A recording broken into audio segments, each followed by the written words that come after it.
Oke, sesuai janji saya membuat video ini untuk membuat ice detector ya, ice detector di Navionics.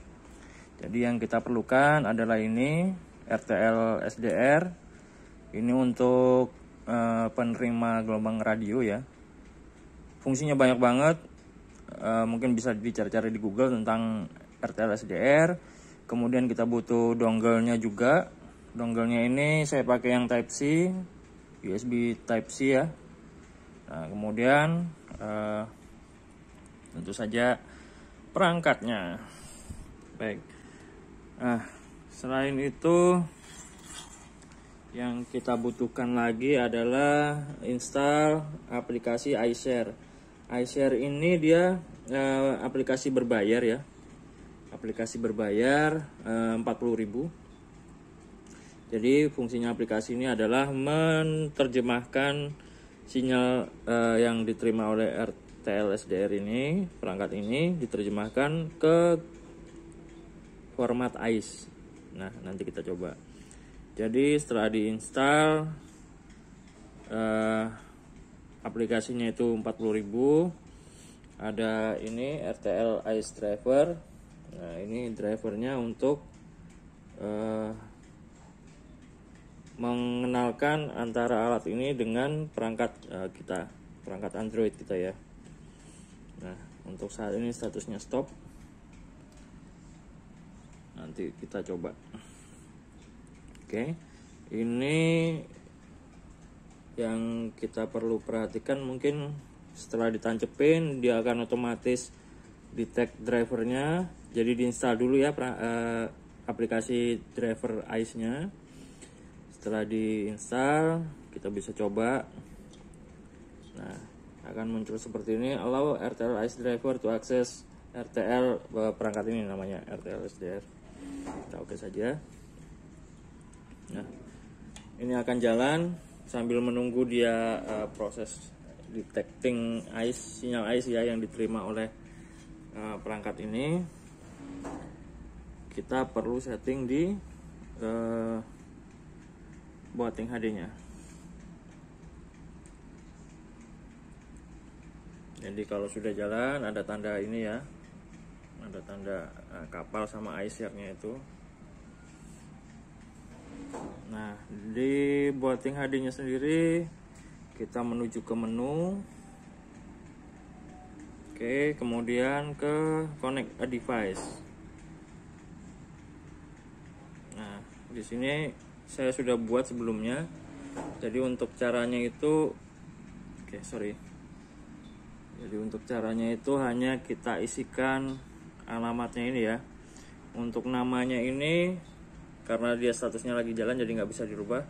Untuk namanya ini kita bisa isi sembarang. Kemudian untuk hostnya ini kita isikan yang ada di RTL SDR yang ini ya. Satu yang nyala ini 127.0.0.1, kemudian portnya di 10.13 kali. Nah, ini sudah sambil jalan karena belum terdeteksi ICE-nya ya, jadi dia belum menangkap sinyal ICE. Ini nanti kalau sudah terkoneksi akan muncul ini ICE-nya on, kemudian receiving data. Jadi kita sambil menunggu data ICE-nya. Jadi kelemahannya adalah ya dengan adanya perangkat ini, kelemahannya adalah seperti ini. Jadi jangkauannya juga tidak jauh sekali ya.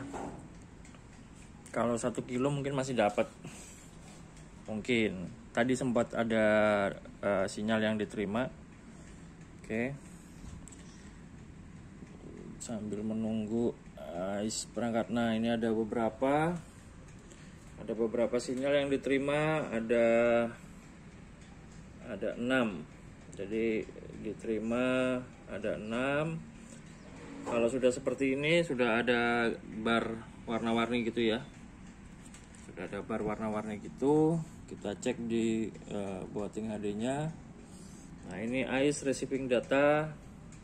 Ya karena antenanya juga tipis ya. Mungkin rekan-rekan bisa mengganti antenanya dengan yang agak lebih bagus lagi. Bisa pakai antenanya HT, asalkan ininya asalkan colokannya ini sesuai antenanya ya.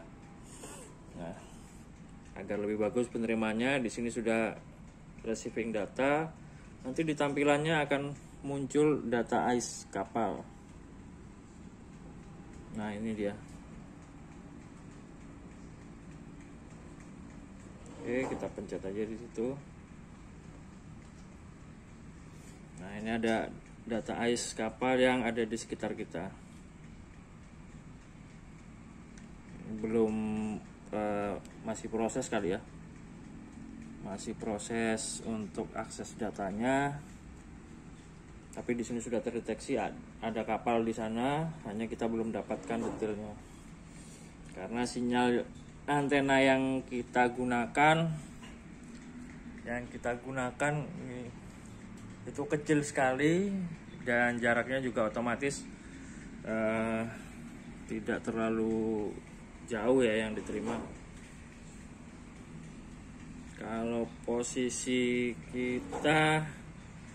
saya ada di sini.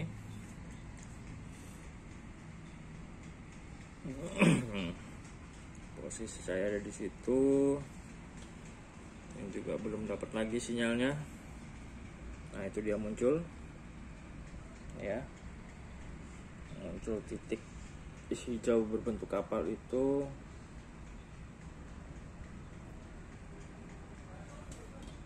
Mudah-mudahan bisa kita lihat datanya. Belum juga. Nah, kalau saya pakai ini di versi PC ya, saya gunakan ini di versi PC, itu bisa menangkap dengan antena yang ada di kapal. Jadi antena yang nganggur di kapal saya tancepin ini, itu bisa menangkap sampai sekitar 15 nautical mile dari posisi saya. Kalau menggunakan antena yang ada di kapal yang ukurannya lebih besar, jadi saya tancepin aja ke situ, masukkan ke komputer, ininya nanti masuk komputer, nggak melalui tablet seperti ini ya. Nah, mungkin untuk rekan-rekan yang berada di daerah yang agak lebih rame, itu bisa menggunakan sistem seperti ini. Jadi dia lebih nah, ini datanya sudah masuk ya. Jadi ada call sign-nya, IMO, status navigasinya, ada headingnya begitu. Nah, destination portnya Banda. Oke, mungkin sementara itu dulu. Kalau ada yang ditanyakan silakan tulis di kolom komentar. Terima kasih. Oke, jadi saya membeli RTL SDR itu di AliExpress ya. Di AliExpress harganya itu 437.000. Itu sudah sampai ke Indonesia. Nah, sekitar hampir 1 bulan ya, dari Cina ke Ambon, hampir 1 bulan. Kemudian yang saya beli ini tanpa antena, jadi antenanya saya beli di Indonesia sendiri. Itu sekitar berapa kemarin ya? Atau rekan-rekan bisa cari konektor antenanya sendiri. Nah, untuk link pembeliannya nanti saya share di video ya. Kemudian saya juga kemarin tuh sempat beli perangkat juga sama RTL SDR, tapi yang datang malah yang versi palsu kali. Mana ya? Nah, ini yang saya beli. Ini juga dari Cina, tapi cuma 3 hari nyampe. Dan tapi dengan harga yang sangat beda tipis. Ini kalau tulisannya seperti ini ya, RTL SDR, tapi kualitas penerimanya sangat jelek sekali, beda jauh sama yang asli ya, namanya juga bajakan tapi harganya juga sama. Nah ini antena yang saya pakai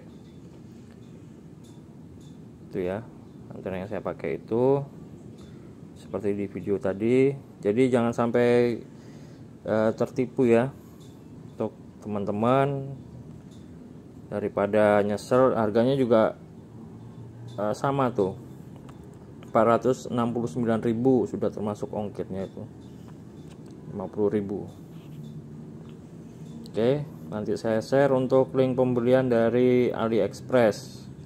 Kalau rekan-rekan bersabar ya 1 bulan lah untuk bisa nyampe tapi dapat yang asli. Kalau beli di Indonesia harganya sekitar 800-900 ribuan kalau beli di Shopee, kalau nggak salah ya, bisa dicek aja di Shopee. Tapi saya juga nggak yakin karena sudah pernah beli di Shopee, tapi yang datang barangnya juga barang KW.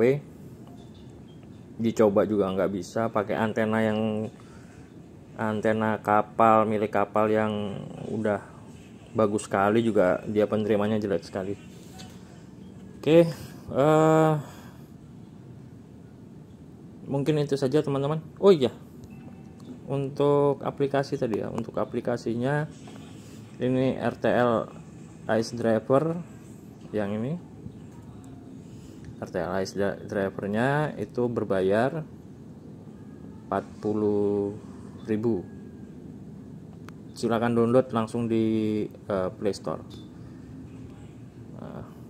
Gambarnya seperti itu. iShare ini agar dia bisa dibaca oleh aplikasi Navionics kita.